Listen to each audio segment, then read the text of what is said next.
देशामध्ये आगदोम तुम्ही उसळायला निघाला होतात की उद्धव ठाकरे मुख्यमंत्री असताना साधूंचा हत्याकांड झाले, दुर्दैवी घटना होती, त्याचं संपूर्ण सगळं बाहेर आलेलं आहे. पण आता तोच चौधरी तुम्हाला पक्षासाठी पवित्र, म्हणजे त्याच्यावरती तुम्ही काय गोमूत्र शिंपडलं की तो पवित्र झाला. धाराशिवमध्ये तेच झालं. तो कोण ड्रगवाला आहे, हा आंगणे का गांगणे काय गंगावणे नाही, कोण जो असेल तो, त्याला प्रवेश दिला. सगळे म्हणजे 70,000 कोटीचा घोटाळा केला. अजित पवारांचं हेच बोंबलले, स्वतः पंतप्रधान बोलले होते आणि ते मांडीला मांडी लावून बसतात. अशोक चव्हाण त्या आदर्श घोटाळ्यामध्ये शहीद सैनिकांच्या जमिनी बळकावणारे म्हणून ज्यांनी बोंब केली होती ते बाजूला घेऊन बसले. हा भाजपा सोबत कधी जाऊ शकत नाही, कदापि आम्ही नव्हतो. अशा भाजपा सोबत आम्ही जाऊ शकत नाही, कदापि नव्हतो. मी कोणत्याही बोललो अशा भाजपा सोबत. त्यावेळेचा भाजपा वेगळा होता आणि आत्ताचा भाजप हा विचित्र झालेला आहे. म्हणून जे मी दसऱ्याच्या मेळाव्यात बोललो की आत्ताचा भाजप हा अमिबासारखा झालेला आहे, त्याला आकार नाही, उकार नाही, काही नाही.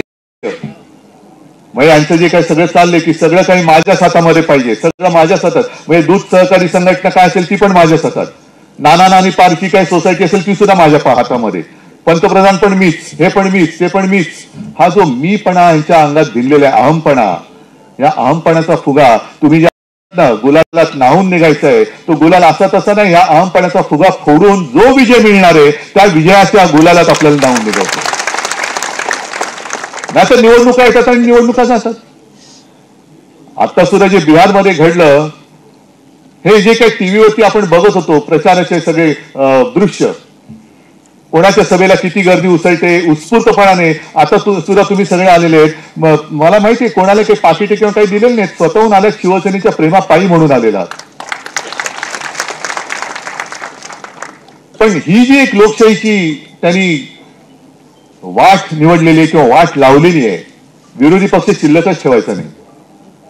आपल्या महाराष्ट्रामध्ये सुद्धा हा विधानसभेचा जो काही निकाल लागला हा अजूनही कोणालाच पटत नाहीये, कोणालाच पटत नाही. म्हणजे मतचोरी तर केलीच, पक्ष चोरी तर केलीच. आता काल अनिल देसाईंनी प्रेस कॉन्फरन्स घेतली, एबी फॉर्म पण चोरलेला आहे. सगळे तुम्ही जा ना, बसा त्या चोर बाजारामध्ये, कशाला तिकडे जाऊन बसताय.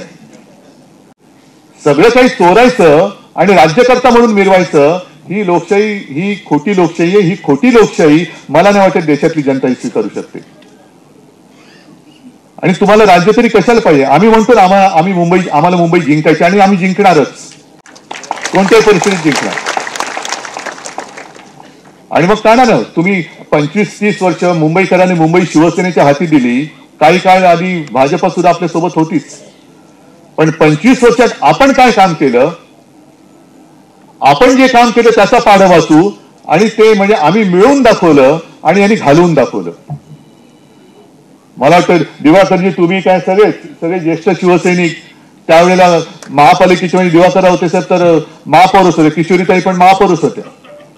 आपल्या काळामध्ये जे काय आपण केलं, मुंबई आपली मुंबई म्हणून, तो आपलेपणा भाजपच्या एकातरी नेत्याच्या मध्ये आहे का?